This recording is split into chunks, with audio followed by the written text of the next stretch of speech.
Një koncert me muzikë dhome do të bëj bashkë 3 instrumentistët, Ilir Kollima, Ardita Bufaj dhe Giovanna Marku në hollin e Universitetit të Arteve.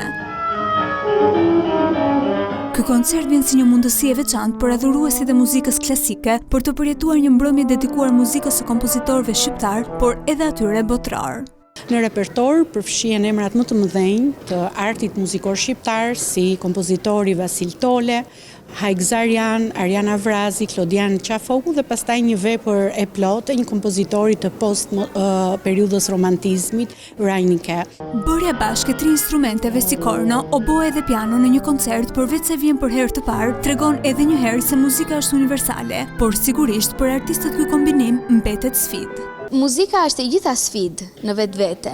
Edhe sigurisht dhe kjo trio është sfidë dhe gjithë pjesa tjetër e repertorit që kemi që është muzikë shqiptare, kështu që në vetvete është sfidë, prandaj kalohen orë provash. Kjo trio le të themi është disi e veçantë ngjyra e këtyre instrumenteve dhe është si risi le të themi për jo vetëm për Universitetin e Arteve, por edhe për gjithë spektrin artistik në vend. Koncerti Sensum Trio mund të ndiqet nga të gjithë artëdashësit, por edhe studentët sonte në mbrëmje në Universitetin e Arteve.